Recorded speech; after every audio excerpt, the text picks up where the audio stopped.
যামিনীর আধার কাটিয়ে সূর্যটা পূর্বাকাশে উদিত হয়ে ক্রমশ অগ্নিশর্মা ধারণ করে পুরো দুনিয়াটা যেন জ্বালিয়ে পুড়িয়ে ভস্ম করে দিতে পাগল প্রায়। আবার ক্লান্ত শ্রান্ত ও পরিশ্রান্ত হয়ে মুখ থুবড়ে অস্তাচলে হারিয়ে যায়। সায়মা প্রতিনিয়ত খোবায়েবের আগমনের পথপানে অঘুম নয়নে অপলক নেত্রে তাকিয়ে থাকে। হয়তো হতভাগা এ মুহূর্তে ফিরে আসবে, হয়তো অনাহারে ওর প্রাণবায়ু ওষ্ঠাগত। তাই কিছু খাবার সব সময় মজুদ রাখতে হবে, যেন আসার সাথে সাথে সম্মুখে হাজির করা যায়। দূরে কোনো কাফেলা দৃষ্টিগোচর হলেই মনে করে ওই বুঝি খোবায়েব ফিরে আসছে, সংবাদ নিয়ে আসছে আনোয়ার পাশার। হয়তো প্রত্যুষে আমাদের তুর্কমেনিস্তানের দিকে পা বাড়াতে হবে। এমনই ভাবে কত কাফেলা আসে যায়, কিন্তু খোবায়েব আসে না। পালাক্রমে দিনরাত পরিবর্তন হচ্ছে, প্রহরের পর প্রহর, সপ্তাহের পর সপ্তাহ, পক্ষের পর পক্ষ অতিবাহিত হচ্ছে, কিন্তু খোবায়েবের খবর নেই। বিরহ বেদনা সায়মার অন্তর ভেঙে চুরমার করে দিচ্ছে। কুসুম সদৃশ তনু নিস্তেজ ও দুর্বল হয়ে পড়ছে। নীরব নিথর একা বসে বসে অশ্রু ঝরাচ্ছে। কেউ তো হৃদয় গহীনে অনুপ্রবেশ করে তার বাস্তব অবস্থা পর্যবেক্ষণ করতে পারে না। তৃষ্ণা সবসময় সায়মার খানাপিনা, উজু গোসল ও আরাম আয়েসের দিকে নজর রাখে। শাসনের সুরে অনেক সময় সায়মাকে গোসল করানো, খাবার খাওয়া ও বিশ্রাম নেয়ার জন্য তাগিদ দেয়। তা সত্ত্বেও সায়মার দেহ পল্লব কেমন যেন শুকিয়ে যাচ্ছে। মনমরা ও নিরানন্দ জীবন যাপন করছে সায়মা। খোবায়েবের বিরহ দহনেই তার এই অবস্থা। তাছাড়া চোখে তার জিহাদের স্বপ্ন। মনে মনে কত হামলাই না করছে, আর বিজয়ের মালা ছিনিয়ে আনছে তার কোনো ইয়ত্তা নেই। কোনো অভিযানই সে একা করছে না, খোবায়েবকে সঙ্গে রাখছে সব হামলাতেই। এ ধরনের কল্পনা শয়নের স্বপনে ভোর বিহানে সায়মার অন্তরে ঘুরপাক খাচ্ছে। মনে মনে দুশ্মনের কেল্লায় প্রচণ্ড আক্রমণ করে বিজয়ী হয়ে গনিমতের মাল কুড়িয়ে এনে গরিব, অসহায় ও দরিদ্রদের মাঝে বন্টন করছে। তাদের হাতে প্রচণ্ড মার খেয়ে বলশেভিকরা যখন পালাতে থাকে, তখন অট্টহাসিতে লাফিয়ে ওঠে সে। এসব চিন্তা করে কখনো কখনো আবার ভাবনার গহীন বনে হারিয়ে যায়। সায়মা মনে মনে কল্পনা করে, আমি তো ঘোড়া দৌড়াতে পারি না, দু একবার যাও আরোহণ করেছি, তা অন্যের সাহায্যে। যুদ্ধের জন্য অস্ত্র চালনা শিক্ষা করা তো খুবই জরুরি। তাই তো ঘোড়সাওয়ারের প্রয়োজনীয়তার কথা পবিত্র কোরআনে বলা হয়েছে। না, আজ থেকে আমাকে অশ্বারোহণ শিখতে হবে। যেমন পণ তেমন কাজ। সায়মা প্রতিদিন গাত্রোত্থান করে ফজরের নামাজ আদায় করে তিলাওয়াতে বসে। একটানা 3 পারা তিলাওয়াত করে পোশাক পাল্টিয়ে তোরাব হারুনের ঘোড়া নিয়ে রাস্তায় বেরিয়ে পড়ে। ঘোড়া তাকে 2-1 দিন খুবই বিরক্ত করেছে। সায়মা ঘটকের পৃষ্ঠদেশে সাওয়ার হওয়ার পর হয়তো দাঁড়িয়ে থাকে, না হয় ঊর্ধ্বশ্বাসে দৌড়াতে শুরু করে। এতে অশ্বপৃষ্ঠে বসে থাকা খুবই কষ্টকর হয়ে পড়ে। কখনো কখনো ভূমিতলে লুটিয়ে পড়ার উপক্রম হয়, কিন্তু সায়মার প্রত্যয় দৃঢ়। ঘোড়ার এরূপ আচরণে জিদ ধরে বসল সায়মা। শক্ত জিদ। যেভাবেই হোক তাকে অশ্ব চালনা শিখতেই হবে। সে হবে একজন অশ্বারোহী সৈনিক। তাছাড়া আরও একটি জান্নাতি আনন্দ তার অন্তরে দোলা খাচ্ছে।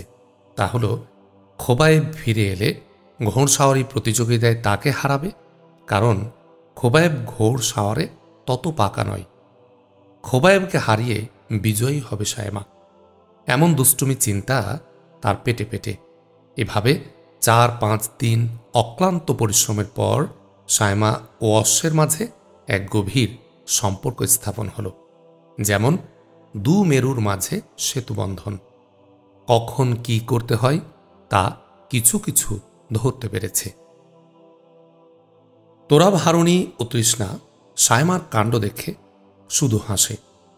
বেশ কদিন কয়েকবার অশ্ব থেকে পড়ে গিয়ে কুঁকিয়ে উঠেছিল সায়মা, তা ওরা দেখেনি। দেখলে হয়তো তাদের হাসিই থামত না। সকাল বিকাল দুবেলাই এখন চলছে অশ্বারোহণের অনুশীলন।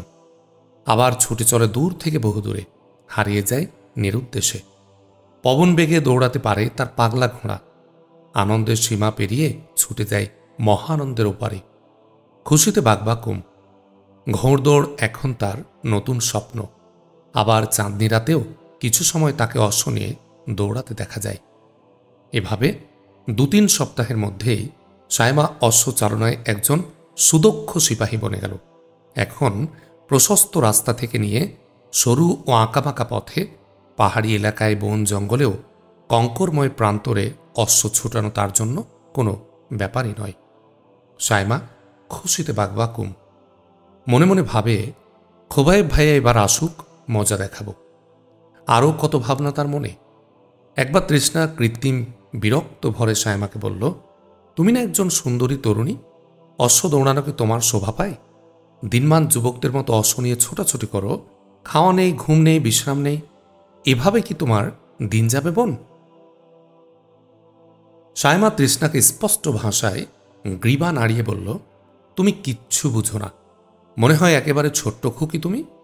আমাকে বলশভিকদের বিরুদ্ধে জিহাদ করতে হবে, তাই যুদ্ধের যাবতীয় কলাকৌশল রপ্ত করতে হবে। তুমি ভাবতে পারো আমি মেয়ে মানুষ, অশ্ব চালনা ঠিক নয়। যদি তাই হয়, তোমার চিন্তার সাথে কোরআন হাদিসের কোনো মিল নেই। উম্মাহাতুল মুমিনিন হজরত আয়েশা সিদ্দিকা রাদিয়াল্লাহু আনহা জঙ্গে জামালে সিপাহ সালারের দায়িত্ব পালন করেছিলেন।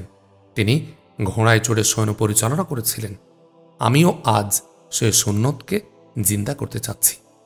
তৃষ্ণা মুচকি হেসে বলল, কোনো দিনই কোনো বিষয়ে তোমার সাথে কুলিয়ে উঠতে পারি না, আজ বুঝি পারব?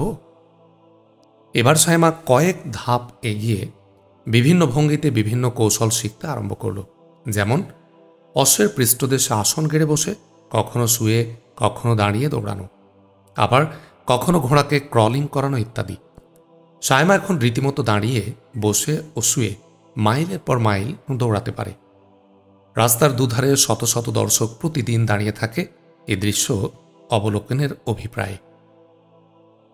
বুকাইলির প্রতিটি মানুষের প্রিয়জনে পরিণত হল সায়মা। অল্পদিনের মধ্যেই পুরো এলাকার তার পরিচিতি ছড়িয়ে পড়ল, যেন সবাই তার আপনজন। তাছাড়া সবাই জানে সায়মা তোরাব হারুনের আত্মীয়, তাই সকাল সন্ধ্যা ভিড় জমায় আশপাশের গ্রামের যুবকরাও। যুবকদের ভালোবাসা উপচে পড়ে সায়মার উপর, কিন্তু সায়মা সব সময় যুবকদের এড়িয়ে থাকতে চেষ্টা করে। তবে সকলের সাথে হাসি মুখে কথা বলে। মাঝে মধ্যে প্রশিক্ষণের মাধ্যমে যুবকদেরকে আনন্দ দেয়। সায়মা এবার সকলের ভাই, সকলের আপনজন, সকলেরই বন্ধু ও প্রিয়তম। যুবকদের পাশাপাশি যুবতীরাও পিছিয়ে নেই। তারাও রীতিমতো দল বেঁধে সায়মার সাথে দেখা করতে তোরাব হারুনের বাড়িতে আসা যাওয়া করতে থাকে। সত্যিকার অর্থে সায়মার জন্য পাগল না হয়ে থাকতে পারে না এমন কজন আছে। যুবকরা চায় বন্ধু হিসেবে তাকে কাছে পেতে, যুবতীরা চায় প্রেমিকা সেজে চিরদিন তার সাথে ছায়ার মতো থাকতে। সায়মার কার্যকলাপে মনে হয় সে একজন বিচক্ষণ, চতুর, চঞ্চল ও কর্মঠ যুবক। আবার কথাবার্তায় আকার আকৃতিতে মনে হয় চঞ্চলা হরিণী, সাদৃশ্য তরুণী। কিন্তু কেউই তার আসল পরিচয় বুঝতে পারে না। সায়মার প্রতি যুবক যুবতীদের যে মমতা ও ভালোবাসা, তাকে কাজে লাগাতে সে ফন্দি আঁটতে থাকে। কিভাবে এই যুব সমাজকে দিনের পথে, ধর্মের পথে, জিহাদের পথে ফিরিয়ে আনা যায়, এ নিয়ে সারাক্ষণ ভাবনায় বিভোর সে। অবশ্যই তাদেরকে দাওয়াত দিতে হবে, অন্যথায় আল্লাহর সম্মুখে আসামির কাঠগড়ায় দাঁড়াতে হবে তাকে। সায়মা এরই মধ্যে একদিন অপরাহ্নে তোরাব হারুনের বাড়ির দক্ষিণের সবুজ শ্যামল প্রান্তরে উপস্থিত হয়ে যুবক যুবতী ও তরুণ তরুণীদের লক্ষ্য করে দৃপ্ত কণ্ঠে ভাষণ দেয়। ওহে আমার প্রাণপ্রিয় ভাই ও বোনেরা, আজ আমি ভারাক্রান্ত হৃদয়ে মলিন বদনে তোমাদের ২-৪টি কথা বলতে চাই। আশা করি তোমরা মনোযোগ সহকারে আমার কথাগুলো শুনবে। ফ্যালফ্যাল দৃষ্টিতে সবাই সায়মার মুখের দিকে তাকায়। সায়মা সুললিত ভাষায় মধুর কণ্ঠে পবিত্র কালামে পাক থেকে কয়েকটি আয়াত তিলাওয়াত করে বলল, মহামহিম বিধাতা পবিত্র কালামে ইরশাদ করেন, তারা তাদের মুখের ফুৎকারে আল্লাহর নূরকে নির্বাপিত করতে চায়, কিন্তু আল্লাহ অবশ্যই তার নূরের পূর্ণতা বিধান করবেন, যদিও কাফেরেরা তা অপ্রীতিকর মনে করে। তিনি প্রেরণ করেছেন আপন রসুলকে হেদায়েত ও সত্য দিন সহকারে, যেন তাকে অপরাপর দিনের উপর জয়যুক্ত করেন, যদিও মুশরিকরা অপ্রীতিকর মনে করে। সূরা তওবা আয়াত 32-33। উক্ত আয়াতে কারিমা দ্বারা এটাই প্রমাণিত হয় যে কাফের মুশরিক ও বেঈমানরা আল্লাহর দ্বীনকে নিভিয়ে দিতে উদ্যত হলেও আল্লাহ তা রক্ষা করবেন, যদিও তাদের কাছে তা হালাহাল মনে হবে। অপর আয়াতে আল্লাহ নবী ও রাসূল প্রেরণের উদ্দেশ্য ব্যক্ত করে বলেন, আল্লাহ নবী বা রসুল প্রেরণ করেছেন অন্য সব ভ্রান্ত ধর্মের উপর ইসলামকে বিজয়ী করার জন্য। মানবরচিত যত ধর্ম দুনিয়াতে থাকুক না কেন, একমাত্র ইসলামকে অন্য সব ধর্মের ঊর্ধ্বে স্থান দিতে হবে। এটা ইমানের দাবিদার প্রত্যেক মুসলমানের উপর ফরজ। আজ হিন্দু, বৌদ্ধ, ইহুদি, খ্রিস্টান ছাড়াও গণতন্ত্র, সমাজতন্ত্র ও রাজতন্ত্রের প্রভাবে সত্য ধর্ম ইসলামের আলোক রশ্মি ম্লান হতে চলেছে। নবীর যুগ থেকে সাহাবা, তাবেইন ও তাবেইনের যুগ পর্যন্ত ইসলাম অর্ধ পৃথিবীতে অন্য সব মতবাদের ঊর্ধ্বে শির উঁচিয়ে সগৌরবে দণ্ডায়মান ছিল। আজ ইসলামের বিজয় পতাকা ভুলুণ্ঠিত। পবিত্র হেজাজ ছিল ইসলামের প্রাণকেন্দ্র, জন্মভূমি। সেখান থেকেও বিতাড়িত ইসলাম আজ অসহায় হয়ে কেঁদে কেঁদে দাঁড়ে দাঁড়ে ঘুরছে। বিশাল জগতে আজ ইসলামকে 1 ইঞ্চি জায়গা দিতেও ব্যর্থ হচ্ছে। ইসলামের জন্ম হয় মক্কায়, মৃত্যু হয় দামেস্কে এবং সমাধিস্থ হয় বাগদাদে। হে আমার প্রাণপ্রিয় তরুণ সমাজ, মুসলমান হওয়ার অপরাধে বলশেভিকরা আমাদেরকে পাঁঠার মতো বলি দিচ্ছে, মা বোনদের ইজ্জত লুণ্ঠন করছে। হায়নাদের রোশানল থেকে মাসুম বাচ্চারাও রেহাই পাচ্ছে না। হরণ করে নিচ্ছে আমাদের স্বাধিকার, সার্বভৌমত্ব, কেড়ে নিচ্ছে বাক স্বাধীনতা। হুমকির সম্মুখীন আমাদের তাহজিব, তামাদ্দুন, কৃষ্টি, কালচার ও সংস্কৃতি। বেশ কতগুলো মুসলিম স্বাধীন দেশ নিয়ে লেনিনবাদীরা বিশাল সোভিয়েত ইউনিয়ন গড়ার স্বপ্ন দেখছে।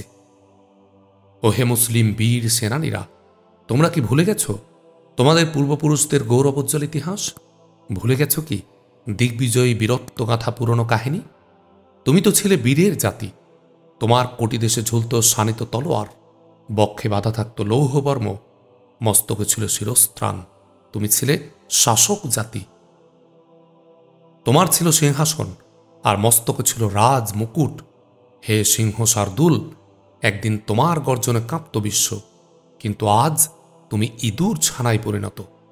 তুমি তো ছিলে চিরস্বাধীন, চিরবাধা বন্ধনহীন, ছিলে আজাদ। কেন আজ তোমরা কৃতদাসের ন্যায় জীবনযাপন করছ, তা কি একবারও ভেবে দেখনি? হে যুব সম্প্রদায়, তোমরা ছিলে মহিয়ান, গরিয়ান, প্রস্ফুটিত কুসুমের ন্যায় নির্মল, সুরভিত, সুশোভিত। তোমার হাতে শোভা পেত তলোয়ার।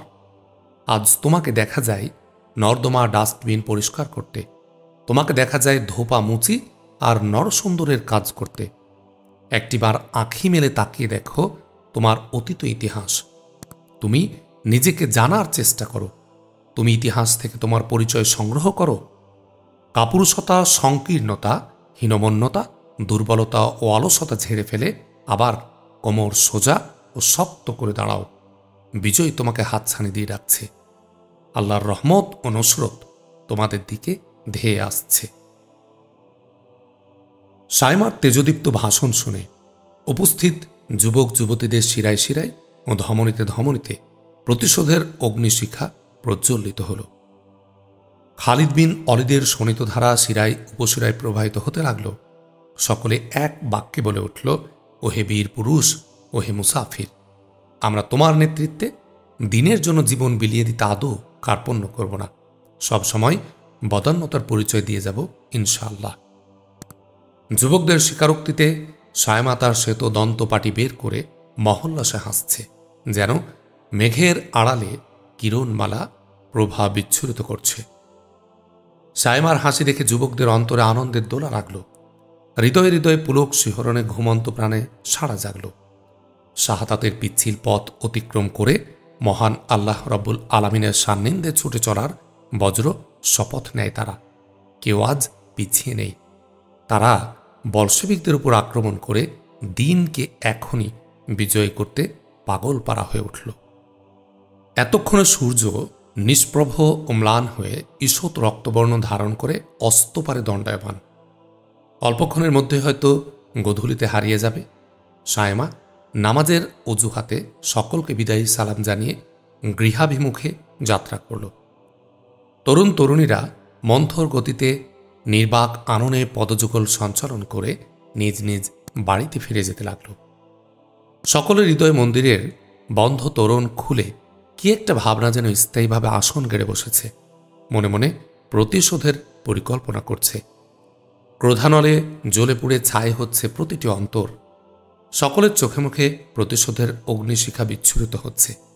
সকলের মনে সব চিন্তা ঘুরপাক খেতে খেতে কখন যে নিজস্ব নিবাসে পৌঁছল তা কেউ টেরই পেল না। নিশিথিনীর মধ্যপ্রহর পর্যন্ত কারও চোখে তন্দ্রা নেই। আছে শুধু এক রাস ভাবনা। আহ, কত সুন্দর উপদেশ, কত মধুর বচন! সত্যি এ যুবক কোনো মানুষ নয়। হয়তো আমাদেরকে তিমিরাচ্ছন্ন ও কণ্টকাকীর্ণ পথ থেকে আলোর পথে, মুক্তির পথে ফিরিয়ে আনার জন্য আল্লাহ এ সাধককে প্রেরণ করেছেন। কখন যামিনী পোহায় ভোর হবে, আবার যুবকের সান্নিধ্যে ছুটে যাবে, শুনবে তার সুমধুর মুখনিসৃত বাণী আর সঞ্জীবনী সুধা। কানায় কানায় ভরে যাবে হৃদয়। সে অপেক্ষায় প্রহর গুনছে। সায়মা বাড়ি এসে নামাজ পড়ে তেলাওয়াতে মনোনিবেশ করল। আধাপাড়া পাঠ করে ছুটে গেল খোবায়েবের বৃদ্ধা মায়ের ঘরে। সকলে বৃদ্ধাকে আম্মি বলে ডাকে, তাই সায়মাও অন্যদের সুরে সুর মিলিয়ে আম্মি ডেকে ভেতরে প্রবেশ করল। তৃষ্ণাকে বলে খাবার এনে নিজ হাতে বৃদ্ধাকে খাওয়ালো, নিজেও কিছু খেল। কেননা আজ প্রায় সপ্তাহখানেক ধরে প্রয়োজনীয় আহার্য তার পেটে ঢোকেনি। শুধু খোবায়েবের চিন্তায় এমনটা হয়েছে। অন্য সব রজনীর মতো বাক্যালাপে সময় ব্যয় না করে বিরহ বেদনা বুকে নিয়ে নিজ কক্ষে গিয়ে শুয়ে পড়ল। তৃষ্ণা সায়মার নীরবতা অবলোকন করে জিজ্ঞেস করল, সায়মা, তোমাকে কেমন অসুস্থ মনে হচ্ছে বোন? সায়মা কোনো উত্তর দেয় না। নিঝুম রাত, আধারে ছেয়ে গেছে চারদিক। অঘুম নয়নে হতভাগিনী একাকী শয্যায় এপাশ ওপাশ করছে। খোবায়েবের এখনো কোনো খবর নেই। তাহলে কি সে দুশ্মনের হাতে বন্দী হয়েছে, নাকি আনোয়ার পাশার সাথে যোগ দিয়ে অভিযান চালাচ্ছে, নাকি নতুন কোনো গ্রুপ তৈরি করে নিজেই অভিযানে মেতে উঠেছে? নানা প্রশ্ন এসে সায়মার অন্তর তাড়া করছে। সীমাহীন নৈরাশ্যে সায়মার অন্তর ফেটে চৌচির হওয়ার উপক্রম। অনুশোচনা ও আত্মগ্লানির তুষারণলে জ্বলে পুড়ে ভস্ম হচ্ছে। শোকাকুল সায়মা একাকিনী গৃহাভ্যন্তরে উপবিষ্ট। অনাগত ভবিষ্যতের বিভৎস মূর্তি তার সামনে ভাসছে। গৃহের ক্ষুদ্র দীপশিখার নিষ্প্রভ জ্যোতি বিরহিণীর সমবেদনা জানাতে যেন ম্লান হয়ে যাচ্ছে।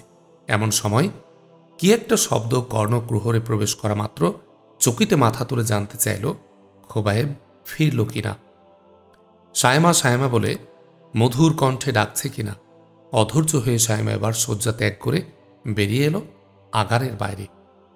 ততক্ষণে কৃষ্ণপক্ষের এক ফালি চাঁদ গগনতলে উকি মেরে উদিত হচ্ছে। অস্পষ্ট ক্ষীণ আলোকবর্তিকায় দেখতে পেল সমগ্র বিশ্ব চরাচর স্বপ্নের আবেশে যেন নির্জীব নিঃসার। ধরণীবক্ষে জনপ্রাণী একটিও জেগে নেই। সায়মার মন আর সইছে না। একাগ্র চিত্তে ভাবছে এখনই ঘোড়া হাঁকিয়ে ছুটে আসবে খোবায়েবের সন্ধানে সুদূর তুর্কিস্তানে। খোবায়েবের যাত্রাপথের কাল্পনিক দৃশ্যাবলী সায়মার মানসনেত্রে চিত্রপটের ন্যায় ফুটে উঠেছে। তার বন্ধনহীন কল্পনা স্রোত প্রান্তরে গিরিশিখায় ঊষর ভূমে কেবলই ছুটে বেড়াচ্ছে খোবায়েবের সন্ধানে। অবিরাম কল্পনা স্রোতে ভেসে ভেসে তন্দ্রাচ্ছন্ন সায়মা পুনঃ শয্যায় গা এলিয়ে শুয়ে পড়ল। প্রভাত সমীরণ একটু পরেই বইতে লাগল। বনের পাখিরা ইতোমধ্যে একে একে জেগে ওঠার আবাহনী শুরু করেছে। সায়মা অন্য দিনের মতো গাত্রোত্থান করে নামাজে দণ্ডায়মান হল। ভোর 6টা। কুয়াশায় ঢাকা সারা দুনিয়া। পার্শ্ববর্তী মহল্লার যুবক যুবতীরা ঘুম থেকে উঠেই কেউ হাত মুখ ধুয়ে, কেউ বা মিসওয়াক করতে করতে তোরাব হারুনের নিবাসের দিকে ধেয়ে আসছে। বাঁধনহারা স্রোতশ্রেণীর ন্যায় আঙ্গিনা কানায় কানায় ভরে ওঠে। বৃক্ষ পল্লব থেকে তখন ফোঁটা ফোঁটা শিশির ঝরছে। সায়মা তিলাতে মুশকুল। হঠাৎ ঘাড় ফিরিয়ে বাতায়নের ফাঁক দিয়ে বাইরে দৃষ্টিপাত করতে দেখল আঙ্গিনা লোকে লোকারণ্য। সায়মা জুতাজোড়া পরিধান করে আস্তে আস্তে বেরিয়ে এলো অপেক্ষমান জনতার মাঝে। সকলেই সমস্বরে বলে উঠল, আসসালামু আলাইকুম রহমতুল্লাহ। সায়মা গুরুগম্ভীর সুরে সালামের উত্তর দিয়ে সবাইকে বসতে বলল। সবাই শিশির ভেজা আঙ্গিনায় গোড়ালির উপর ভর দিয়ে বসে গেল। সায়মা একবার ফিল্ড মার্শালের ভঙ্গিতে এদিক ওদিক গ্রীবা ঘুরিয়ে বিস্ফারিত নেত্রে কি যেন দেখে নিল। তারপর সবাইকে সম্বোধন করে বলল, হে আমার টকবগে মুজাহিদ সাথী ও বন্ধুরা, এ নশ্বর জগতে আমরা চিরদিন থাকব না। এ সুন্দর বসুন্ধরায় রাজত্ব করেছিলেন কতই না রাজা মহারাজা ভূপালেরা, কিন্তু তাদের সকলকে নির্ধারিত সময়ে সমস্ত মায়াজাল ছিন্ন করে অন্ধকার কবরে আশ্রয় নিতে হয়েছে। আমরাও এখানে চিরদিন থাকতে পারব না। আমাদেরকে হাজির হতে হবে বিচার দিবসে। হিসাব না নিয়ে কাউকে ছাড়া হবে না। আর হিসাব দিয়ে জান্নাতে যাওয়া খুবই কঠিন। কিন্তু আমাদের প্রিয় নবী সাল্লাল্লাহু আলাইহি ওয়াসাল্লাম বলেছেন, 4 ব্যক্তি বিনা হিসাবে জান্নাতে প্রবেশ করবে। 1 নবীগণ, 2 সিদ্দিকগণ বা সত্যবাদী, 3 সালেহীন বা নেককারগণ, 4 সুহাদা, আল্লাহর রাস্তায় জীবন উৎসর্গকারী। আল্লাহর মনোনীত ব্যক্তি ছাড়া কেউ নবী হতে পারে না। আর এখন নবুয়তের দরজা বন্ধ, এখন আর কোনো নবী আসবেন না। সেই হিসাবে আমরা নবী হওয়ার সৌভাগ্য অর্জন করতেই পারব না। নবী হওয়ার আশা করা বা দোয়া করাও জায়েজ নয়। কাজেই আমাদের পক্ষে বিনা হিসেবে জান্নাতে যাওয়া সম্ভব নয়। দ্বিতীয়, সিদ্দিকগণের দলভুক্ত হওয়াও আদৌ সম্ভব নয়। কেননা সিদ্দিক হওয়ার জন্য আল্লাহর হুকুম আহকাম, আদেশ নিষেধ, হালাল হারাম, পাক নাপাক যখন যেভাবে নাজিল হয়েছে তা বিনা বাক্যব্যয়ে চিন্তায় অম্লান বদনে মেনে নেওয়া জরুরি।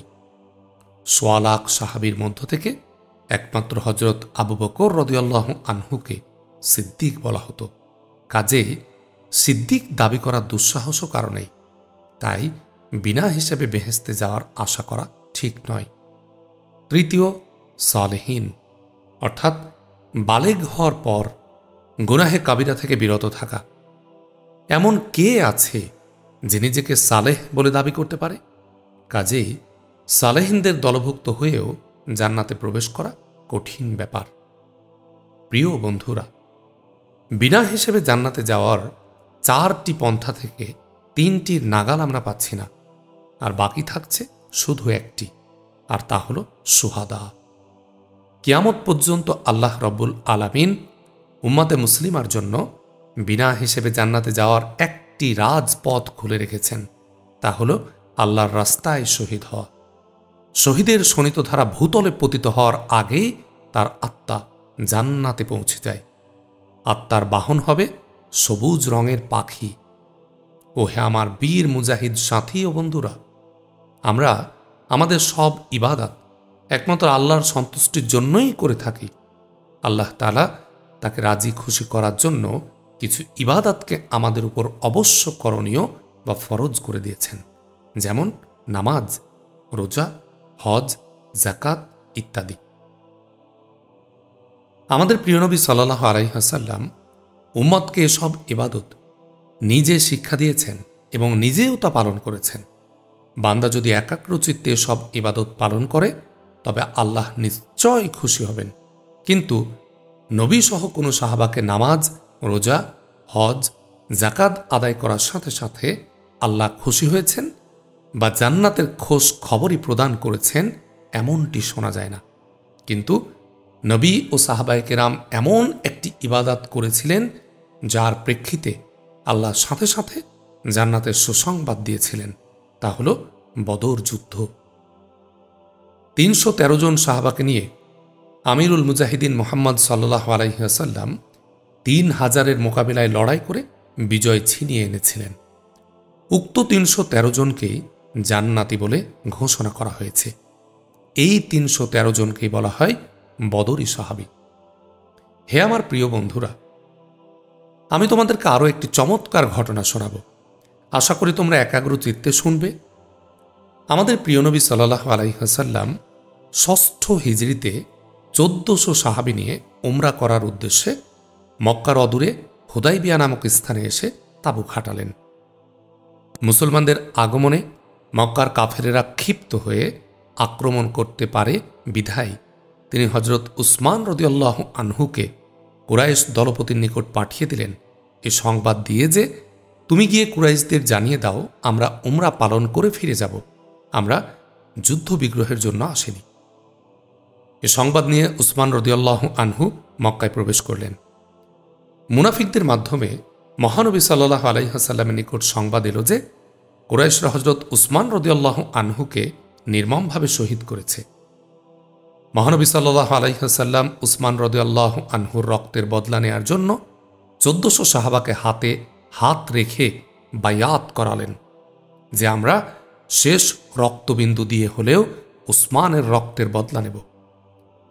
নবী সাল্লাল্লাহু আলাইহি ওয়াসাল্লাম সহ ১৪০০ সাহাবা শহীদ হওয়ার জন্য শপথ নেয়ার সাথে সাথে আল্লাহর পক্ষ থেকে খোঁজ খবর এসে গেল। আল্লাহ মুমিনদের প্রতি সন্তুষ্ট হলেন যখন তারা বৃক্ষের নিচে আপনার কাছে শপথ করল। আল্লাহ অবগত ছিলেন যা তাদের অন্তরে ছিল। তারপর তিনি তাদের প্রতি প্রশান্তি নাজিল করলেন এবং তাদেরকে আসন্ন বিজয় পুরস্কার দিলেন। সূরা আল ফাতাহ আয়াত ১৮।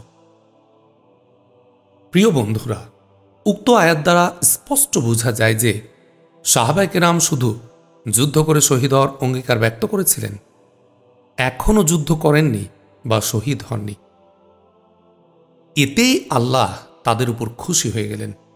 জিহাদ এমন একটি ইবাদত যা শুরু থেকে শেষ পর্যন্ত সওয়াবে ভরপুর। হে আমার যুবক ভাইরা, আসুন বিনা হিসেবে জান্নাতে যাওয়ার জন্য, আল্লাহকে রাজি খুশি করার জন্য এবং ইলায়ে কালিমাতুল্লাহর জন্য আমরা জিহাদের পথকে বেছে নেই। এসো জীবন বিলিয়ে দিয়ে আমাদের মাতৃভূমিকে রক্ষা করি মুসলমানদের জান, মাল, ইজ্জত, তাহজিব, তামাদ্দুন আর প্রতিষ্ঠা করি আল্লাহর জমিনে আল্লাহর বিধান। নিশ্চয় আল্লাহ আমাদের সাহায্য করবেন। সায়মার তেজদীপ্ত ভাষণে যুবকদের মাঝে জিহাদের আগ্রহ অনেক গুণে বেড়ে গেল। তারা বলশেভিকদের উপর এ মুহূর্তে ঝাঁপিয়ে পড়তে প্রস্তুত। ওপাড়ার কলেজ পড়ুয়া ছাত্র জিয়াউর রহমান তুরিদি দাঁড়িয়ে বলল, মাননীয় বীর বর, আপনাকে সহস্র মোবারকবাদ। আপনার মূল্যবান উপদেশ আজ দুদিন যাবৎ শুনলাম, কিন্তু খালি হাতে এত শক্তিশালী বাহিনীর সাথে যুদ্ধে লিপ্ত হওয়া আমাদের পক্ষে কি করে সম্ভব? প্রশিক্ষণপ্রাপ্ত রণকৌশলী বিশাল বাহিনীর সাথে আনাড়ি ও অদক্ষ লোকদের দিয়ে যুদ্ধের মতো কঠিন কাজে উস্কিয়ে দিচ্ছেন, এটা কি ঠিক হচ্ছে? আমার তো মনে হয় এটা হবে আত্মহত্যারই শামিল। আমার প্রশ্নের উত্তর দিলে খুশি হব। সাইমা গ্রীবা দুলিয়ে শান্ত ও মার্জিত ভাষায় বলল, হ্যাঁ, আমি এই প্রশ্নেরই অপেক্ষায় ছিলাম। তোমাকে ধন্যবাদ। এবার শোনো, আজ সন্ধ্যায় প্রতি গ্রাম থেকে 2 জন করে বুদ্ধিমান ও সাহসী যুবক আমার এখানে পাঠিয়ে দিবে। আমি চেষ্টা করব সামান্য প্রশিক্ষণ দেওয়ার। এতটুকু বলতে না বলতেই সবাই বলে উঠল, আমরা সবাই প্রস্তুত আপনার প্রশিক্ষণ গ্রহণ করব। সাইমা তাদের আগ্রহ দেখে খুশিতে আত্মহারা। সে বলল, ভাইরা, তোমাদের সবাইকে প্রশিক্ষণ নিতে হবে। তবে প্রথমে 10 জনকে প্রশিক্ষণ দেব, তারপর আস্তে আস্তে সবাইকেই প্রশিক্ষণ দেয়া হবে। জিয়া দাঁড়িয়ে 5টি গ্রামের বাছাই করা 10 জন যুবকের নাম উল্লেখ করল, যাদের সবাই এখানে উপস্থিত ছিল। সাইমা 10 জনের নাম ও ঠিকানা লিপিবদ্ধ করে বলল, তোমরা পরে আমার সাথে সাক্ষাৎ করবে। অতঃপর সবাইকে বিদায় দিয়ে সাইমা অন্দরমহলে প্রবেশ করল। সাইমা খাবার খেয়ে বিছানায় গেল বটে, কিন্তু তার মনে চিন্তা ও পেরেশানির শেষ নেই। নিষ্ঠুর খোবায়েবের বিরহ যাতনায় ও মর্মবেদনায় বেচারের হৃদয় ক্ষতবিক্ষত। আজ কতদিন অতীতের গর্ভে বিলীন হয়ে যাচ্ছে, পলাতক পলায়ন করেছে, ডানা মেলেছে সুদূরের পথে, আজও ফিরে আসেনি। না, খোবায়েব হয়তো বেঁচে নেই, নিশ্চয় ওপারে পলায়ন করেছে। যদি বেঁচেই থাকত তাহলে বুড়ো মা ও আমাকে রেখে এতদিন নিখোঁজ থাকতে পারে না। হয়তো বন্দী হয়ে আছে নিষ্ঠুর কারাগারে, অন্ধকার প্রকোষ্ঠে। আহ, কতই না ভালো মানুষ ছিল খোবায়েব। নানা দুশ্চিন্তায় সায়মার মন বিষণ্ণ হয়ে ওঠে। মস্তকে উল্কা পিণ্ডের আঘাত হানতে থাকে। এত ব্যথা ও হৃদয়ে সংকুলান হচ্ছে না সায়মার। অবুঝ বালিকার ন্যায় কেঁদে কেঁদে অশ্রু ঝরিয়ে হৃদয়ের অগ্নিশিখা নেভানোর চেষ্টা ব্যর্থ করছে। সায়মার কান্নার সুর গৃহাভ্যন্তরে সীমিত থাকাতে ব্যর্থ হয়ে গৃহের ছিদ্রপথ বেরিয়ে এসে তোরা ভারণী ও তৃষ্ণার কর্ণকুহরে প্রবেশ করল। উভয়ে হতচকিত হয়ে ছুটে গেল সায়মার ঘরে। অস্থির সায়মাকে সান্ত্বনা দেওয়ার চেষ্টা করে, কিন্তু অবুঝ হৃদয় প্রবোধ মানছে না মেয়েটার। তোরা ভারণী স্নেহমাখা কণ্ঠে বুঝিয়ে বললেন, সায়মা, তুমি শান্ত হও। আমি আগামী দিনই খোবায়েবের সন্ধানে বের হব। এ ব্যথা তো শুধু তোমার একার নয়, এ ব্যথা আমাদের সকলেরই অন্তরে। তুমি সবরে জামিল এখতিয়ার করো এবং আল্লাহর কাছে দোয়া করতে থাকো যেন আমি খোবায়েবকে খুঁজে বের করে সাথে নিয়ে ঘরে ফিরতে পারি। এতক্ষণে সায়মার মলিন বদনে কিছুটা হাসির রেখা প্রস্ফুটিত হল, যেন সাইমুম ঝড়ে নীল গগনের মেঘমালা অপসারণ করে সবিতার দীপ্ত প্রভা বিচ্ছুরিত করার সুযোগ করে দিয়েছে। প্রস্ফুটিত পুষ্পের ন্যায় সায়মার মুখমণ্ডল সুষমা মণ্ডিত হল। অপরূপ পুলক শিহরণে সারাটি কক্ষ উজ্জ্বলা হয়ে উঠেছে।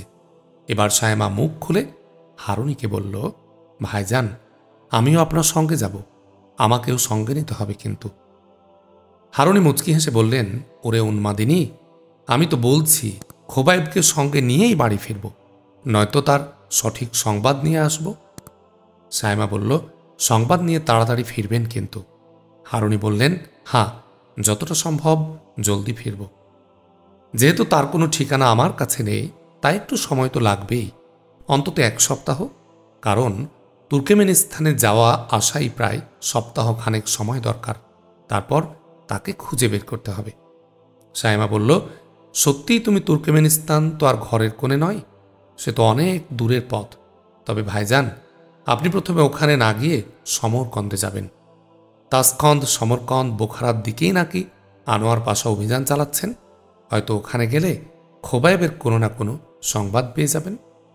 হারুনি বললেন, হ্যাঁ, তাই করব। দুপুর 12টা। বাইরে রোদ খাঁ খাঁ করছে। সায়মার ঘর থেকে বেরিয়ে এসে নিজ গৃহে ফিরে হারুনি তৃষ্ণাকে ডেকে বললেন, আমাকে এক্ষুনি বাজারে যেতে হবে, কয়েকদিনের বাজার সওদা করতে হবে। আমি আগামীকালই সকালে খোবায়েবের সন্ধানে বের হব।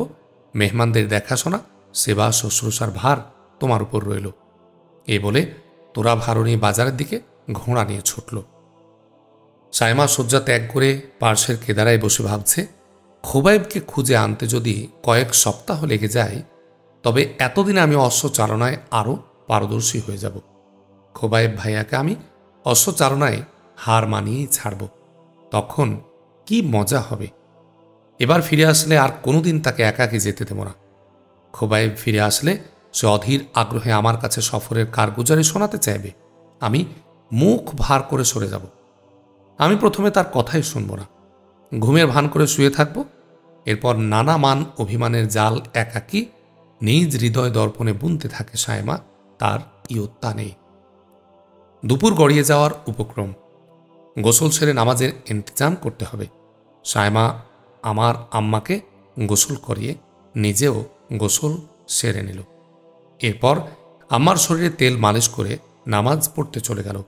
তৃষ্ণা খানা এনে হাজির করল, উভয়ে একসাথে আহার করল। এরপর সায়মা বিশ্রামের জন্য নিজ গৃহের দিকে রওনা হল। বিকেল 4টার কিছু পূর্বেই তোরা ভারণী দহলিজে সায়মার বক্তব্য শোনার জন্য আবাল বৃদ্ধ বনিতার ভিড় জমতে থাকে।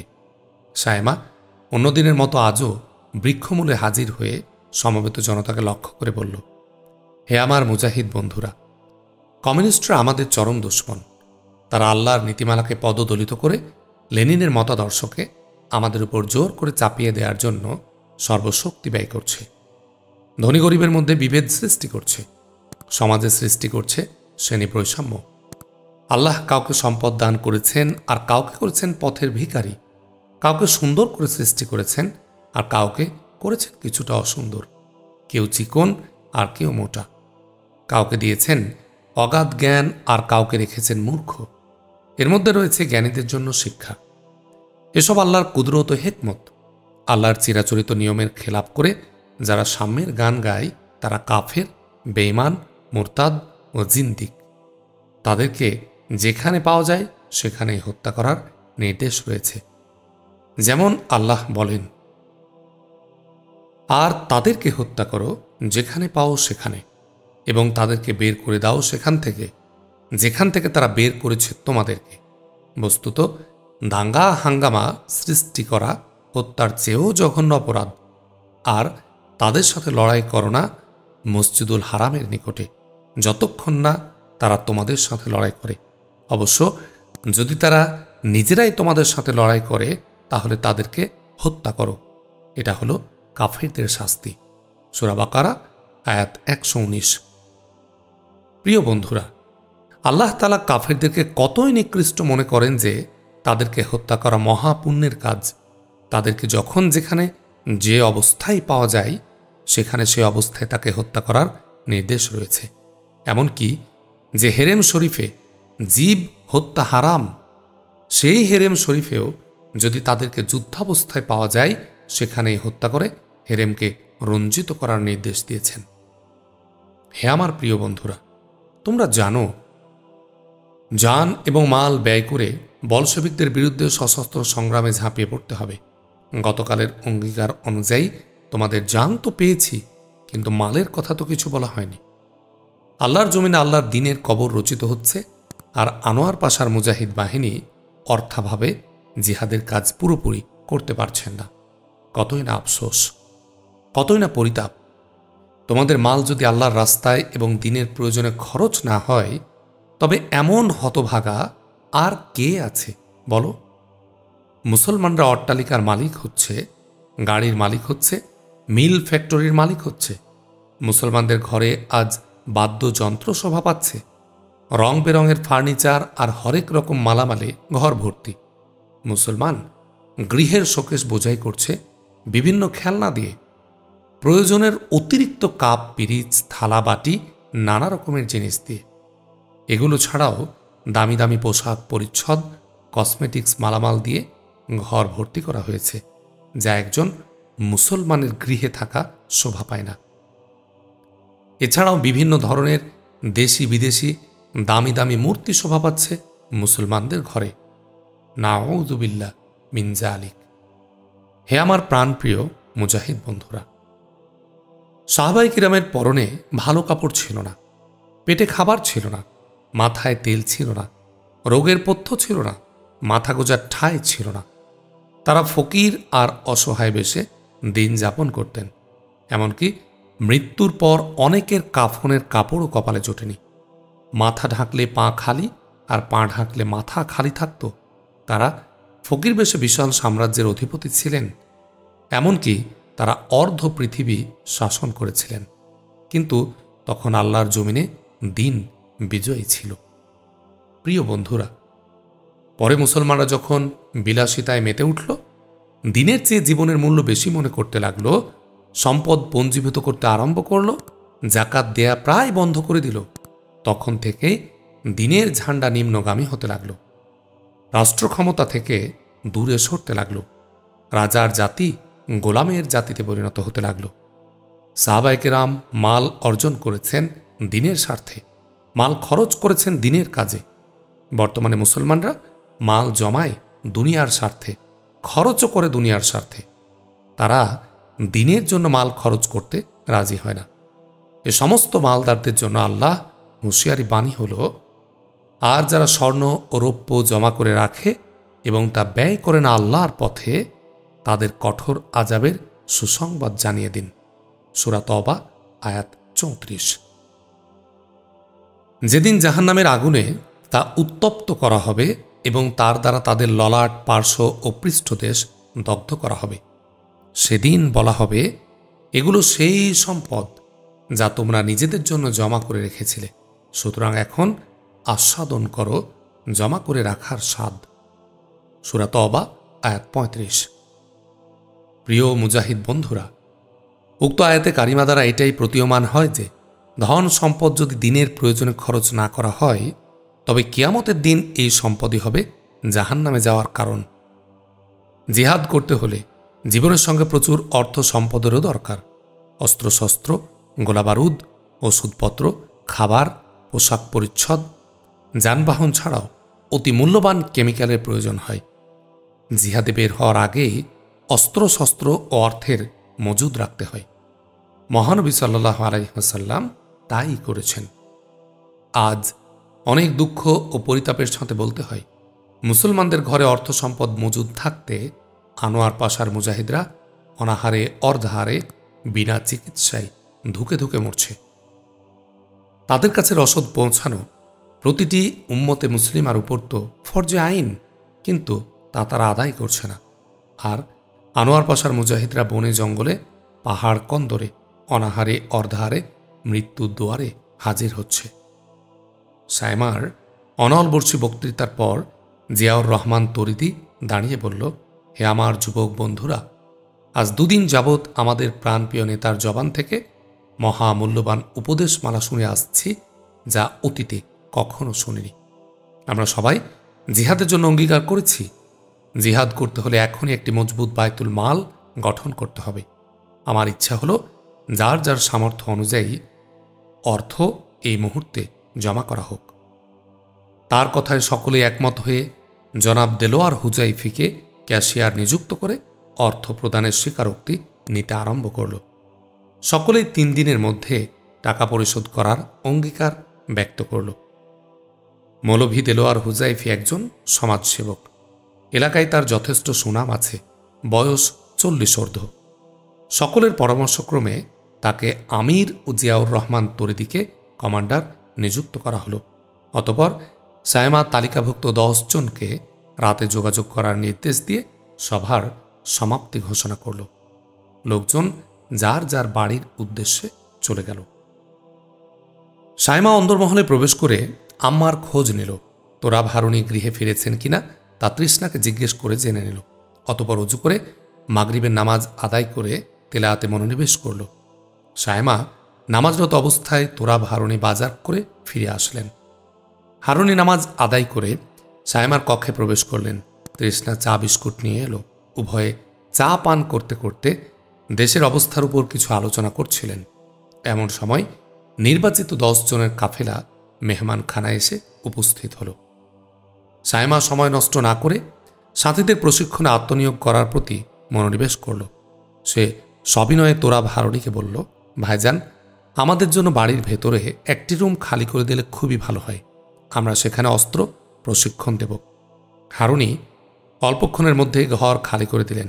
সায়মা সবাইকে নিয়ে ঘরে বসে প্রয়োজনীয় উপদেশ দিল। হারুণীকে হেফাজতকৃত অস্ত্রগুলো নিয়ে আসার অনুরোধ জানাল। সায়মা একটি একটি করে অস্ত্র হাতে নিয়ে তার নাম, কার্যকারিতা, আবিষ্কার, তৈরির সাল মুখস্থ করিয়ে প্রতিটি অস্ত্র ৩ ভাগে বাঁট, বডি ও বেরেল বুঝাতে লাগল। তাছাড়া অস্ত্রের প্রতিটি অংশ পৃথক পৃথকভাবে খুলে প্রতিটি পার্টসের নাম মুখস্থ করাতে লাগল। এক একটা অস্ত্র বারংবার লাগানো ও খোলা বারবার দেখিয়ে একজনকে পৃথক পৃথকভাবে অনুশীলনের মাধ্যমে শিক্ষা দিল। তারপর সাথীদেরকে এক লাইনে দাঁড় করিয়ে কয়েক প্রকারের ফায়ার পজিশন শিক্ষা দিল, অর্থাৎ কাইমান অর্থাৎ দাঁড়ানো অবস্থা, রাকিয়ান অর্ধ দাঁড়ানো বা রুকু অবস্থা, জালিসান বসা অবস্থা, মুস্তাজিয়ান বা শোয়া অবস্থা। কিভাবে ফায়ার করতে হবে এবং অস্ত্র কিভাবে মজবুত করে ধরতে হবে, কিভাবে নিশানা ঠিক করতে হবে, কিভাবে নিঃশ্বাস বন্ধ রাখতে হবে, কিভাবে ট্রিগার চাপতে হবে, এসব বিষয়াদি পুঙ্খানুপুঙ্খভাবে শিক্ষা দিল। তোরা ভারুণী ও অন্যরা সায়মার রণকৌশল অস্ত্রশস্ত্র দেখে খুবই বিস্মিত। মৌলভী দেলোয়ার হুজাইফি বললেন, বাবা, এ অল্প বয়সে তুমি এগুলো শিখলে কোথেকে? এ বয়সে তো সেনাবাহিনীতেও ভর্তি হওয়া যায় না, তুমি শিখলে কি করে? সায়মা চোখের পানি মুছতে মুছতে জীবনের ছোটখাটো ঘটনাবলী এক এক করে বলতে লাগল। উপস্থিত জনতা বেদনায় কেঁদে কেঁদে যার যার হয়ে গেল। তারপর আমির সাহেবকে হুকুম দিলেন 10 জন 10 জন করে 10টি গ্রুপ তৈরি করে তাদেরকে প্রশিক্ষণ দিতে, আর 10 জনকে কিছু অস্ত্র দিয়ে বিদায় দিল। রাত আর তেমন নেই। শ্যামা একটু নিদ্রার আশায় শয্যা গ্রহণ করল। নিশিথিনীর বিদায়ের পালা। বৃক্ষশাখে দোয়েল, শ্যামা, কোকিল ও পাপিয়ারা সমুধুর কলকাকলি জুড়ে দিয়েছে। কিরণমালীর আগমন বার্তা জানিয়ে শোভেসাদিক বিদায় নেওয়ার আয়োজনে ব্যস্ত হয়ে উঠেছে। শ্যামা নিদ্রা থেকে জাগ্রত হয়ে ইবাদাতে লিপ্ত হয়েছে। কৃষক বধূরা ভোরের কাজে ব্যস্ত। কেউ বাড়িঘর ঝাড়ু দিচ্ছে, কেউ কলসি কাখে পানি আনতে ছুটে চলছে, কেউ বা আবার নাস্তা তৈরির জন্য থালাবাটি ঘষে মেজে পরিষ্কার করছে। কৃষকরা হাল গরু নিয়ে নিজ নিজ খামারের দিকে এগোচ্ছে। সাইমা জায়নামাজে বসে তিলাওয়াত করছে। তোরা ভারণী তুর্কমেনিস্তান যাওয়ার জন্য প্রয়োজনীয় কাপড় চোপড় গুছিয়ে নিচ্ছেন। তৃষ্ণা নাস্তা তৈরির কাজে ব্যস্ত। ঠিক এমন সময় গায়ের এক মাতাব্বরের কন্যা 7 বাড়ি পেরিয়ে অপথে কুপথে পাক কাদা মারিয়ে শিশিরে কামিজ ওড়না সিক্ত করে ভাবি ভাবি ডাকতে ডাকতে অন্দরমহলে প্রবেশ করল। তৃষ্ণা কণ্ঠস্বর শুনে বুঝে নেয় এ আর কেউ নয়, রাশেদার বোন মাসুমা। তৃষ্ণা ক্ষীণ আওয়াজে বলল, কে গো মাসুমা? এত ডাকাডাকি ভরে নদী সাঁতরিয়ে কাপড় চোপড় ভিজিয়ে কি উদ্দেশ্যে আগমন বোন? সে কতদিন হলো এসেছিলে? এতদিন পর বুঝি ভাবির কথা মনে পড়েছে? বসো বোন বসো, ওই মোড়াটি টেনে বসো। তোমার ভাইয়া অনেক দূরে যাবে, তাই তাড়াহুড়া করে নাস্তা তৈরি করছি। মাসুমা রুদ্ধকণ্ঠে বলল, ভাবি আগে আমার 2টি কথা শোনো, তারপর তোমার কাজ করো, আমি এক্ষুনি চলে যাব। তৃষ্ণা বলল, কি ব্যাপার, এক্ষুনি চলে যাবে কেন? মাসুমা বলল, শোনো ভাবি, একটু এদিকে তাকাও, আমার 2টো কথা শোনো। তৃষ্ণা বলল, ঠিক আছে, আগে তোমার কথাটাই বলো। আমি কান খাড়া রেখে তোমার কথা শুনছি, আর আমার হাতে কাজও চালিয়ে যাচ্ছি। মাসুমা বলতে লাগল, গত রাত 11টার দিকে রাশেদ ভাইয়া বাজার থেকে এসে আব্বাজানের কাছে চুপি চুপি বলল, আপনাদের বাড়িতে নাকি মুজাহিদ কমান্ডার থাকেন এবং তিনি কিনা লোকদের জিহাদের প্রশিক্ষণ দিচ্ছেন। এই সংবাদ রাশেদ ভাইয়া কমিউনিস্ট নেতার কাছে বলে দিয়েছে। কমিউনিস্ট নেতা আবার থানায় গিয়ে এ ব্যাপারে রিপোর্ট করেছে। থানা থেকে বলা হয়েছে আজকের মধ্যেই তারা সিআইডি পাঠাবে রিপোর্ট করার জন্য। ঘটনা সত্য হলে একদল পুলিশ নিয়ে আগামীকাল রাতে আসবে আপনাদেরকে ধরার জন্য। পুলিশ সহ কয়েকজন নেতা আমাদের বাড়িতে রাতে খাওয়া দাওয়া করবে। আমার ভাইয়া ইদানিং নামাজ রোজা সব ছেড়ে দিয়ে কমিউনিস্ট হয়ে গেছে। আব্বার অবস্থা অনেকটা একই ধরনের। ভাবি আমার মন দুরুদুরু করছে, না জানি কি হয়। মুসাফির ভাইয়ার কিছু হলে আমি তো তা সইতে পারবো না। কমিউনিস্ট বাপ ভাইয়ের আমার দরকার নেই। আমার আম্মা কত করে তাদেরকে অনুরোধ করেছেন বলশেভিকদের পেছনে না যাওয়ার জন্য, কিন্তু তারা আম্মার কথার পাত্তাই দেয় না। তাছাড়া মাসখানেক আগে আমার আব্বা মসজিদে থেকে এক নামাজিকে ধরে নিয়ে শহীদ করে দিয়েছে। আম্মা এ কাজে নিষেধ করায় তাকে তালাক দেওয়ার হুমকি দিচ্ছে। আব্বা বলেছেন বর্তমান দুনিয়ায় বাঁচতে হলে নাকি কমিউনিস্ট হয়েই থাকতে হবে। ইসলাম নাকি এখন অচল হয়ে গেছে। সাইমা অপরিচিতা কণ্ঠস্বর শুনে তেলাওয়াত বন্ধ করে দিয়ে আড়ি পেতে মাসুমার কথাগুলো শুনছিল। কক্ষের দ্বার উন্মুক্ত করে বেরিয়ে আসে সাইমা। সাইমা মাসুমাকে তার কক্ষে নিয়ে যায়। তারপর মাসুমার কাছ থেকে পুরো ঘটনা জানার চেষ্টা করে। সাইমা প্রশ্ন করল, বোন তুমি একটা কথা বলেছ যে জীবন দিয়ে হলেও মুসাফিরের জীবন রক্ষা করবে। বলি মুসাফিরটাকে? মুসাফির তো আমার সামনেই, সে তো আপনিই। তুমি বলছো বাপ ভাইয়ের দরকার নেই, তার মানে বুঝলাম না। আমার আব্বা ও ভাই রাশেদ কমিউনিস্ট হয়ে গেছে, ইদানিং নামাজ ছেড়ে দিয়েছে বলে বেড়াচ্ছে। ইসলাম নাকি এখন অচল হয়ে গেছে, এখন নাকি কমিউনিজম ছাড়া কোনো কিছুই চলবে না। এ ধরনের উক্তি ও আচরণের পর কারো ঈমান থাকতে পারে না, কাজেই তারা মুরতাদ হয়ে গেছে। গতকাল আপনার কথায় বুঝতে পারলাম যারা মুরতাদ হয়ে যায় তাদের শাস্তি মৃত্যুদণ্ড। আমি চাই এই মুরতাদদেরকে হত্যা করে জান্নাতে যেতে। সাইমা মুচকি হেসে মাসুমার স্কন্ধ দেশে একটু ঝাঁকুনি দিয়ে বলল, বোন আমিও তোমার মতন একজন অবলা নারী। এটুকু বলতেই মাসুমার স্বপ্ন ভেঙে গেল। অধীর আগ্রহে সাইমার প্রতি মনোনিবেশ করল। তারপর সায়মা তার জীবন বৃত্তান্ত খানিকটা মাসুমাকে শুনিয়ে তার জ্যাকেটটা খুলে দিল। তারপর মাথার ক্যাপ খুলে দিল। অলকগুচ্ছ নেমে এলো কোটি দেশে। এবার সায়মা মাসুমাকে বলল, বোন, তোমার কথাগুলো যদি সত্যি অন্তর থেকে বলে থাকো, আর সত্যি যদি দিনের ভালোবাসা তোমার অন্তরে জন্মে থাকে, তবে সমস্ত নরাধমকে শায়েস্তা করার অনেক উপায় আমার কাছে আছে। তুমি যদি তা করতে পারো, তবে তোমার জান্নাতের জিম্মাদারি আমি নিতে পারি। মাসুমা সায়মার হস্তদ্বয় সজোরে চেপে ধরে বলল, বোন, আমি তোমাকে নিজেকে আপনার হাতে সঁপে দিলাম। ওদের কথা, ওদের হত্যা করে আমার মনের আগুন নির্বাপিত করার রাস্তা আপনি বাতলিয়ে দিন। আশা করি আপনি আমাকে যে প্রযুক্তি দিবেন আমি তাই পারব। অবশ্যই পারব। আমি যদি না পারি তবে আমি মাসুমা নই। মাসুমার মনোবল দেখে সায়মা একটি গ্রেনেড এনে সেটা শক্ত করে ধরে দাঁতের সাহায্যে রিং সোজা করে খুলতে শেখা এবং নিক্ষেপ করে জমিনে শুয়ে পড়তে হয়, তা কোনো কিছুর আড়ালে লুকাতে হয় ইত্যাদি বিষয়াদি খুব ভালো করে বুঝিয়ে দিল। মাসুমাকে তাদের বাড়ির একটি নকশা কাগজে এঁকে দিতে বলল। মাসুমা চোখের পলকে নকশা তৈরি করে সায়মার নিকট পেশ করল। সায়মা বলল, মেহমানরা যখন মেহমানখানায় খেতে বসবে, তখন মেহমানখানার পাশের ঘরে দেয়ালের আড়ালে দাঁড়িয়ে গ্রেনেড নিক্ষেপ করে তুমি জমিনে লুটিয়ে পড়বে, অথবা দেয়ালের আড়ালে চলে যাবে। আক্রমণ যেন লক্ষ্যভ্রষ্ট না হয়। এই বলে গ্রেনেডটি মাসুমার হাতে দিয়ে বলল, আর সাবধান, কেউ যেন এটা না দেখে খুব সাবধানে রাখবে। মাসুমা গ্রেনেড নিয়ে আঁকাবাঁকা পথে বাড়ির দিকে পা বাড়ায়। সায়মা তোরা ভারণীকে ডেকে বলল, ভাইজান, আপনি 2-1 ঘন্টা পরে রওনা দিন, আর সবাইকে এক্ষুনি বলে দিন ওরা যেন 24 ঘন্টার মধ্যে আপনার বাড়িতে না আসে, এমনকি 2-4 জন একত্রে চলাফেরাও না করে। আর আমাদের তৎপরতার ব্যাপারে কেউ যেন মুখ না খোলে, কারণ গোয়েন্দারা আজ দিনের বেলা গ্রামে বের হবে আর রাতে অপারেশনে নামবে। কথা নড়চড় হলে বিপদের সম্মুখীন হতে হবে। এই কথা শোনা মাত্র হারুনি তাড়াতাড়ি সংবাদ পৌঁছাতে চলে যান। মাসুমা বাড়িতে গিয়ে দেখে তার পিতা মাতা দুজনের মধ্যে কথা কাটাকাটি চলছে, এমনকি ওর পিতা মাসুমাকেও গালি দিতে বাদ দিচ্ছে না।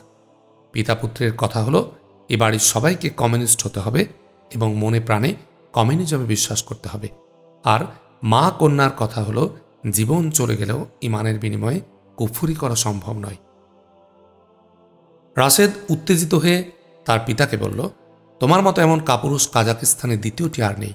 এরকম মাগিকে 7 তালাক দিয়ে নাক কান কেটে বাড়ি থেকে দাঁড়িয়ে দিতে পারোনি? ছি, এমন মায়ের প্রতি ধিক্কার, ধিক্কার তোমার মতো পিতার প্রতিও। তাদের ঝগড়া দেখে মাসুমার ভয় হচ্ছে এবং দুঃখে কেঁদে বুক ভাসাচ্ছে।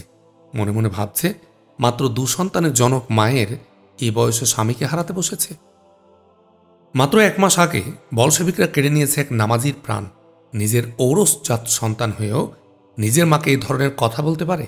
এসব চিন্তা করতে মাসুমা কেঁদে অস্থির।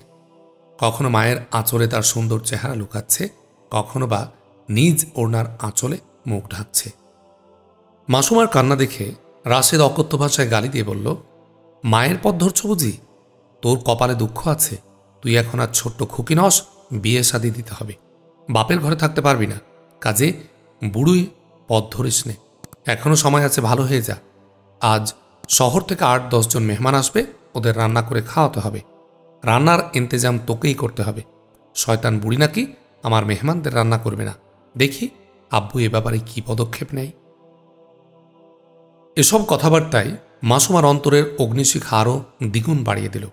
মাসুমা ভাইয়ের কথায় শুধু বলল, ভাইয়া, আপনি যে কি আবল তাবল বকছেন? সব রান্না কি আম্মুই করেন? কোনোদিন কি আপনার কোনো মেহমান না খেয়ে গেছেন? আপনার এত রাগারাগি করা ঠিক হয়নি। ঠিক আছে, আম্মু রান্না না করলেও আমি নিজে রান্না করব। মাসুমার কথায় রাশেদ খুব খুশি হলো। বলল, দেখ মাসুমা, তুই আমার একমাত্র আদরের বোন। তোর ভবিষ্যৎ নিয়ে আমি অনেক স্বপ্ন দেখছি, কিন্তু যদি আমার মতের বাইরে চলিস আর ইসলাম ইসলাম জপ করিস, তবে তোকে বলশেভিক যুবকদের হাতে তুলে দেয়া হবে। তারপর ওরা। মাসুমা ভাইয়ের পৈশাচিক মনোভাব ভালো করেই বুঝতে পারে।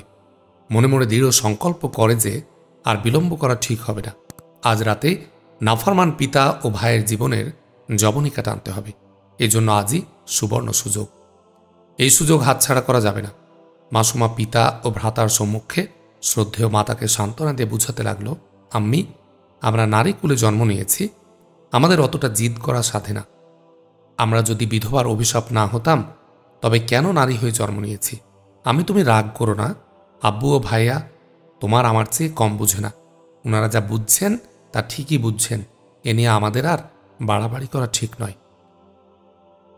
ফাতিমা মেয়ের দিকে বিস্ফারিত লোচনে তাকিয়ে বলল, মাসুমা, এতদিন মনে করেছিলাম তুই বুঝি আমার পক্ষের লোক। তোর ভবিষ্যৎ নিয়ে আমার চিন্তার অবধি ছিল না। আজ আমি তোর চিন্তা থেকে মুক্তি পেলাম। তোরা বাপ বেটা বেটি সব মিলে এক পক্ষ নিয়েছিস, আর আমি আমার আদর্শে অটুট রয়েছি। এখন আর আমার কোনো চিন্তা নেই। এ ঘরে হয়তো আর থাকা হবে না। নির্ভেজাল হয়েছি, নিশ্চিন্ত হয়েছি। বেঈমান স্বামী, বেঈমান সন্তানাদি থেকে আমি মুক্তি পেতে চাই। এই ধরাধামের আলো বাতাস থেকে মুক্তি চাই। হে আল্লাহ, তোমার অবলা বান্দার ইমানকে হেফাজত করার তৌফিক দাও। পিতার পথে চলতে দাও। শাহাদাতের অমৃত সুধা পান করে চিরশান্তির নীড় জান্নাতে পলায়ন করার তৌফিক দাও। মাসুমার বাবা কালু মোড়ল দন্তপাটি খিঁচে হিংস্র বাঘের ন্যায় তর্জন গর্জন করে বলল, কুলাঙ্গার, নটি, চোখের সামনে এত সব বকাবাজি? বুকের পাটা কত বড়! স্বামীর সামনে এত সব কথা? তোর কপাল তুই নিজে খাইলি। তোকে নিয়ে আমার মতো ভদ্র মানুষ বা সমাজের সর্দার ঘর সংসার করতে পারে না। যা, কাল ভোরেই তোর ফায়সালা করব। মেহমান বিদায় দিয়ে তোর ঝামেলা থেকে মুক্তি পাব। ছেলে রাশেদকে উদ্দেশ্য করে বলল, তুই লক্ষ্য রাখবি যেন পালাতে না পারে। মাসুমা, তুমি শয়তানের আঁচল ছাড়নি।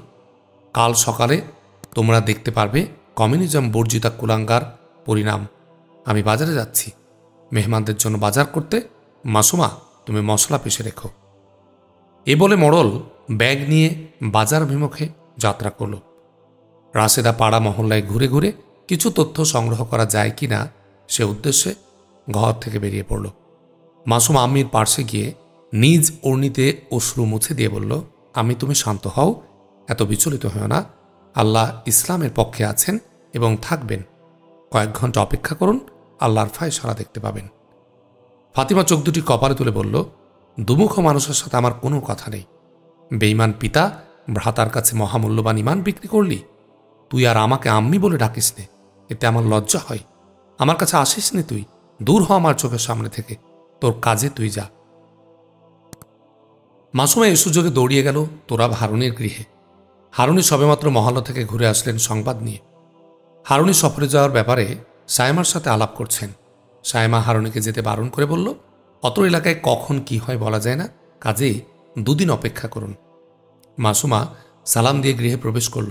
তারপর তাদের বাড়ির ঝগড়াঝাটির কথা জানালো। সায়মা খানিকটা চিন্তা করে ছোট্ট একটি চিঠি লিখল। চিঠির ভাষ্য এ ধরনের, মাননীয় থানা কর্মকর্তা, ইদানিং এ এলাকার মুজাহিদদের কিছু আনাগোনা দেখা যাচ্ছে। কাজেই আজ রাতে না আসলে ভালো হতো। যারা আপনার নিকট সংবাদ দিয়েছে তারা ভালো লোক নয়। হয়তো এটা একটা কূটকৌশল হতে পারে। এ ব্যাপারে চিন্তা করে পদক্ষেপ নিতে অনুরোধ করছি। চিঠিখানা নিয়ে হারুনি সাহেব থানার এক কনস্টেবলের হাতে পৌঁছে দিলেন। থানা কর্মকর্তা তা পাঠ করে সহকর্মীদের নিয়ে পরামর্শে বসলেন। এলাকা থেকে ফিরে গোয়েন্দারা রিপোর্ট দিল যে এলাকায় তেমন কিছু পায়নি, তবে কালু মোড়লের বাড়িতে তুমুল ঝগড়া শুনেছি। ঝগড়ার কারণও কিছু বর্ণনা করল। থানা কর্মকর্তা চিন্তা করে বললেন, কিছু ঘটুক আর না ঘটুক, আমরা যদি এলাকায় না যাই তবে আমাদের বিরুদ্ধে উপরে রিপোর্ট হতে পারে, এমনকি চাকুরি হারাতে পারি। তাই 28 জন কনস্টেবলের একটি গ্রুপ অস্ত্র শস্ত্রে সুসজ্জিত করে পাঠানো হবে, যাতে সফল অভিযান চালিয়ে মুজাহিদদেরকে গ্রেফতার অথবা তাদের অস্ত্র উদ্ধার করতে পারে। বিকালবেলা সমীরণ সন্ধ্যার বার্তা নিয়ে প্রবাহিত হতে লাগল। কিছুক্ষণের মধ্যে ভাস্কর নিষ্প্রভ হয়ে পশ্চিমাঞ্চলে বিদায় নিবে। তমসা ছড়িয়ে পড়বে চতুর্দিকে। ঝাঁকে ঝাঁকে শালিকেরা বাঁশ বাগানে এসে আশ্রয় নিচ্ছে। আরও কত নাম না জানা পাক পাখালিরা নিজ নিড়ে ফিরে যেতে লাগল। কুলবধূরা সন্ধ্যা কাজে ব্যস্ত হয়ে পড়েছে। কুমারীরা ছাগল পাল খোয়াড়ে তুলতে ব্যস্ত। বালিকারা সমাধান পরিষ্কার করে তেল ভর্তি করে প্রদীপ প্রজ্বলিত করে ঘরে ঘরে পৌঁছে দিচ্ছে। মাসুমাকে আজ সদ্য প্রস্ফুটিত কুসুমের মতো সুষমা মণ্ডিত দেখাচ্ছে। অন্য দিনের মতো আজ তাকে অস্থির দেখা যাচ্ছে না। সন্ধ্যার কাজগুলো গুছিয়ে মেহমানখানার শোভা বর্ধনে লেগে গেল সে।